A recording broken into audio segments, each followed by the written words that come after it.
सभी प्राणियों में मनुष्य श्रेष्ठ है और मनुष्यों में स्त्री श्रेष्ठ है। स्त्री और पुरुष जन्म से ही स्वतंत्र हैं। आज हम बात करने वाले हैं इसी विचारधारा को दुनिया के सामने उस समाज में रखने वाले, जिस समाज में फीटो फीट दूरी बनाई जाती थी उन लोगों के साथ जिनको सो कॉल्ड या तथाकथित पिछड़ा और शूद्र और अति पिछड़ा और बैकवर्ड इन नामों से पुकारा जाता था, जिनका छू लेना, जिनका टच कर जाना जाति व्यवस्था के अहंकार पर जबरदस्त हमला होता था। उसके बाद एक ऐसी पकड़, एक ऐसा जोर, एक ऐसा समाज जिसमें व्यवस्था के नाम पर नाइंसाफी नंगा नाच कर रही थी।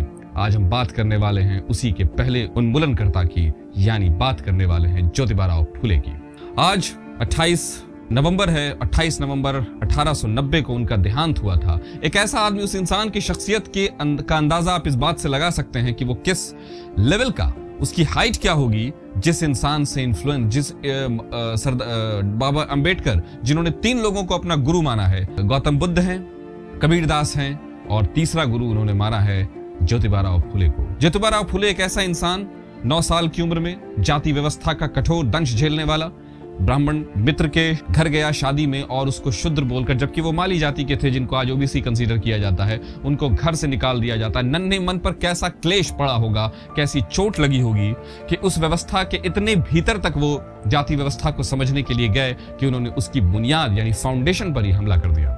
ज्योतिबा फुले के बारे में आपको कुछ बेसिक इंफॉर्मेशन दे दूं, उसके बाद चलूं उनकी विचारधारा पर। सबसे पहले मैं आपको बताऊं, 11 अप्रैल 1827 को पुणे में पैदा हुए थे। जाति के तौर पर माली थे, यानी फूल बेचने का उनका व्यापार था। अपने पिता के दुकान पर वो काम करते थे, उसी में पढ़ते लिखते थे। ज्योतिबा गोविंदराव फुले उनका पूरा नाम था। उनका जो असल लक्ष्य था वो जाति व्यवस्था का कंप्लीट उन्मूलन था। स्त्री शिक्षा और स्त्री के उत्थान के लिए काम था। विधवाओं के लिए, गरीबों के लिए, मजदूरों के लिए लड़ने वाले इंसान थे। यानी दुनिया में कहीं भी नाइंसाफी और इनजस्टिस हो रही हो, उसके खिलाफ खड़ा नजर आता था ये ज्योतिबा गोविंदराव फुले। अब मैं आपके सामने और बात करूं, सत्य शोधक समाज इन्होंने बनाई थी सिर्फ जाति व्यवस्था के उन्मूलन के लिए, उसको जड़ से उखाड़ देने के लिए, जिसको वो ब्राह्मणवाद कहते थे। उनकी महान किताब, जिसको उन्होंने अमेरिका के महान लोगों और गुलामों को डेडिकेट किया है, गुलामगिरी उनकी किताब है। मैं कहना चाहूंगा आप लोग जरूर पढ़िए उस किताब को, शानदार किताब है। वो किताब है जिसने बुनियाद पे ब्राह्मणवाद के हमला किया है। 24 सितंबर 1873 को उन्होंने सत्य शोधक समाज बनाया था। महात्मा की उपाधि उनके काम से खुश होकर जाति व्यवस्था पे भयानक हमला कर, उस दौर में,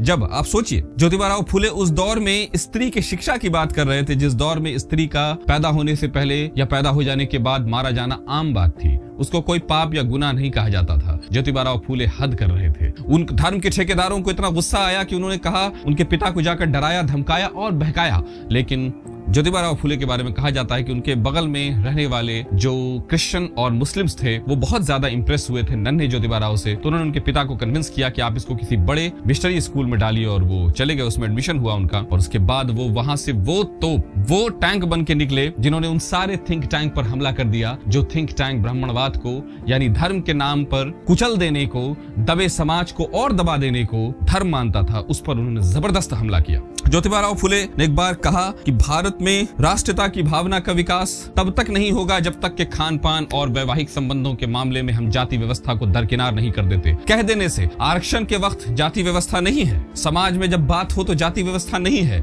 और जब शादी ब्याह हो, जब छुआछूत हो, खान पान हो, सोना बैठना हो, तब जाति व्यवस्था हो जाती है।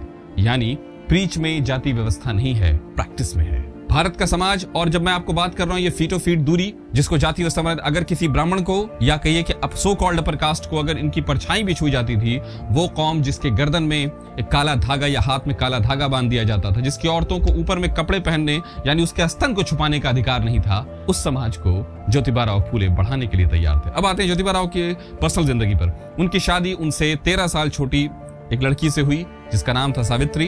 ज्योतिबा फुले ने जब लड़कियों को पढ़ाना शुरू किया तो वो चाहते थे कि कोई वुमेन टीचर हो, लेकिन ज्योतिबा जानते थे कि मेरी जैसी शिक्षा कोई नहीं दे पाएगा। मैं आपको बताऊं, उनके जीवनीकार कुंडुकर हैं, उन्होंने लिखा है कि ज्योतिबा जिस स्टैंडर्ड की शिक्षा अपने स्कूल में दे रहे थे, वो शिक्षा आज भी हिंदुस्तान के स्कूलों में मिलना मुश्किल है जो वो उस समय दे रहे थे। 19वीं शताब्दी में दे रहे थे। सोचने की बात, और अपनी शिक्षा दे रहे थे।